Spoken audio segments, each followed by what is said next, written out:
ఈ రోజే డౌన్లోడ్ చేయండి. మీ ఫేవరెట్ షోస్ చూడండి. ఏంటన్నమ్మా? కిందకి దిగు. ఎందుకు నాన్నమ్మా? నువ్వు కూర్చుంటావా? నేను కూర్చోవడం కాదురా, తను సరిగ్గా కూర్చోవాలి కదా. కడుపుతో ఉన్నప్పుడు పిల్లను సౌకర్యంగా కూర్చోబెట్టాలని తెలీదా నీకు? ఏం డాక్టర్విరా నువ్వు? ఏం చదువుకున్నావు?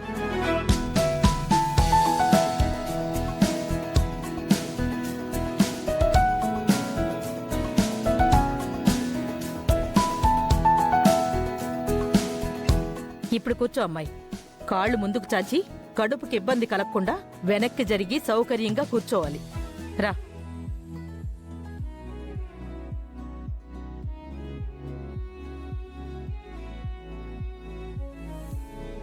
తాగడానికి మంచినీళ్ళున్నాయా? ఉన్నాయండి. దగ్గర పెట్టుకో. దాహం వేసినప్పుడు తాగుతూ ఉండు. కడుపు నిండుగా అనిపించినా అప్పుడప్పుడు నీళ్లు తాగుతూ ఉండు. కడుపులో ఉన్న బిడ్డకు మంచిది. హ్మ్.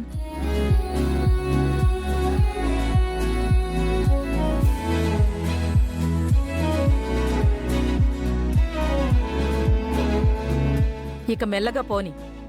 గతుకులవి చూసుకుని నడుపు. అలాగే.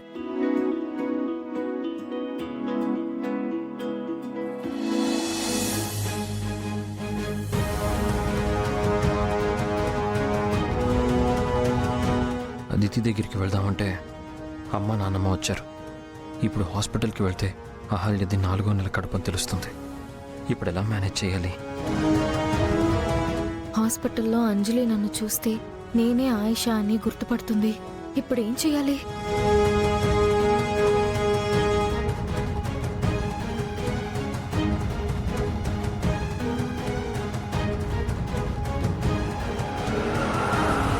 అబ్బా, ఏంట్రా నడపడం? చూసుకుని మెల్లగా నడపమని చెప్పాను కదా. సారీ నాన్నమ్మ, ఏదో ఆలోచనలో ఉండి.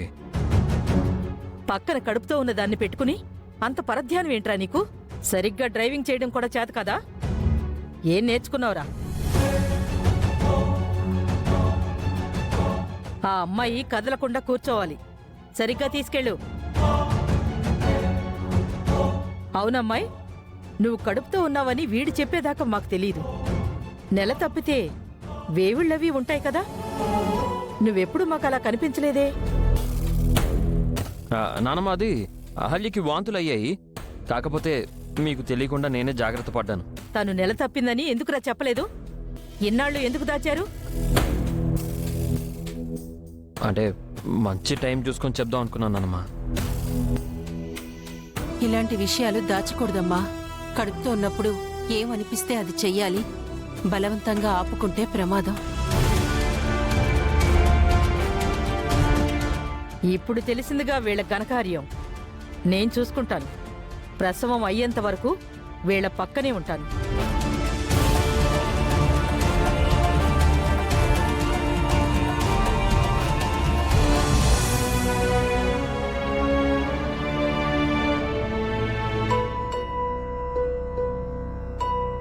ఇంద్రా, ఇంట్లో సమస్యలన్నీ కొలిక్కొస్తున్నాయిరా. మెల్లమెల్లగా అంతా సర్దుకుంటుంది. ఇక మిగిలింది నీ పెళ్లి మాత్రమే. అదితితో నీ పెళ్లి. నిన్నొక ఇంటివాణ్ణి చేస్తే మా బాధ్యత తీరిపోతుంది. నిన్ను అనాథను చెయ్యను అని నేను మీ నాన్నకిచ్చిన మాట నెరవేరుతుంది. వాణ్ణెప్పటికీ అనాథను కానివ్వను. మాటిస్తున్నాను జగన్నాథం. ఇంద్రని నా బిడ్డతో సమానంగా కాదు, నా బిడ్డలా చూసుకుంటాను. అలాగే గౌతమ్ వల్ల అదితికి జరిగిన అన్యాయానికి న్యాయం జరుగుతుంది. నువ్వు అదితి సంతోషంగా ఉంటారా?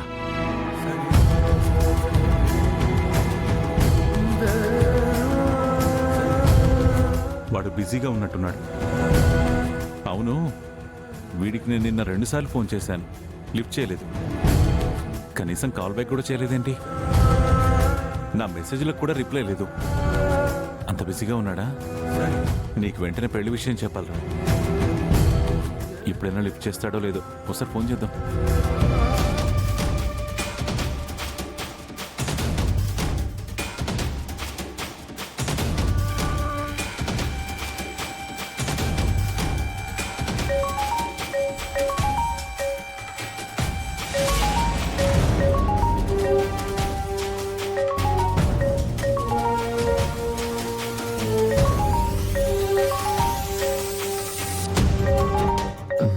ఫోన్కి కాల్ చేశారేంటి? పెళ్లి విషయం చెప్పడానికి అయి ఉంటుంది. నాన్నతో ఏం చెప్పాలి? పైగా కారులో అమ్మ నాన్నమ్మ కూడా ఉన్నారు. రే ఫోన్ వస్తుంది చూడరా. ఆ, ఆ, అది హాస్పిటల్ నుంచి నాన్నమ్మ. మా కొలీగ్ చేస్తున్నాడు. ఎత్తి మాట్లాడు. నాన్నమ్మ ఎలాగో హాస్పిటల్కి వెళ్తున్నాం కదా, అక్కడికి వెళ్ళాక మాట్లాడతాను.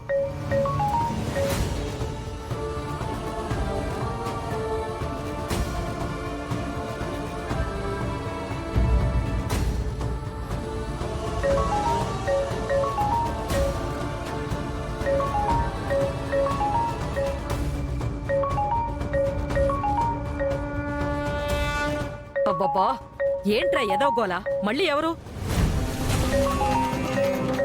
మా ఫ్రెండే నాన్నమ్మ, హాస్పిటల్ నుంచి చేస్తున్నాడు. ఏదైనా అర్జెంట్ ఏమో ఎత్తి మాట్లాడరా. ఆ, ఆ, ఆ, 5 నిమిషాల్లో హాస్పిటల్కి వెళ్ళిపోతాం కదా నాన్నమ్మ. అక్కడికి వెళ్ళాక మాట్లాడతానని చెప్తున్నానుగా. అయ్యో ఇటేవో. నాన్నమ్మ నాన్నమ్మ ఏం చేస్తున్నావు నాన్నమ్మ? ఫోన్ లిఫ్ట్ చేసి మీ ఫ్రెండ్ తో హాస్పిటల్కి వస్తున్నావని చెప్తానురా. నాన్నమ్మ ఓ. బా ఇవ్వు నాన్నమ్మ. కారులో కడుపుతో ఉన్న అమ్మాయిని పెట్టుకుని ఎందుకురా అంత సడన్ గా ఆపుతావు? ఏమైనా అయితే? సారీ నాన్నమ్మ.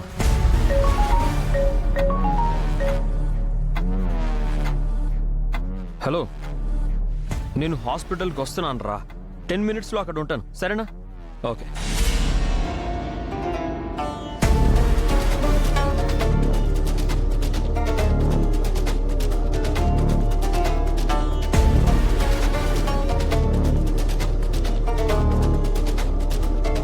ఏంటి వీడు ఇప్పుడు కూడా 2 సార్లు ఫోన్ చేసినా లిఫ్ట్ చేయలేదు?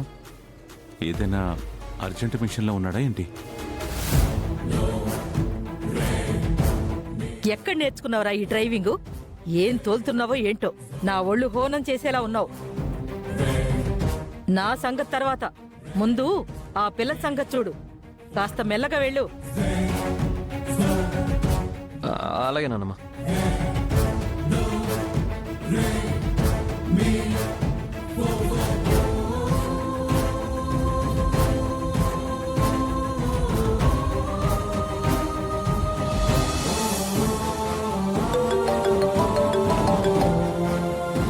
హలో చెప్పండి. ఎక్కడున్నావమ్మా? ఇంట్లో. ఒకసారి నీ జాతకం పేపర్స్ పంపిస్తావా? ఎందుకు? ఇంద్రతో నీ పెళ్ళి అనుకున్నాం కదమ్మా. మీరు అనుకోలేదు ఇంద్రుని పెళ్లి చేసుకుంటానని నేను చెప్పాను. అదేనమ్మా, సిద్ధేంద్ర యోగి అని నాకు తెలిసిన ఒక స్వామీజీ ఉన్నారు. పెళ్లి ముహూర్తం పెట్టుకోకముందే ఒకసారి మీ ఇద్దరు జాతకాలు చూపిస్తే మంచిదని అనుకుంటున్నాను. ఏ మా జాతకాలు కలవలేదని చెప్పి పెళ్ళి ఆపేస్తారా?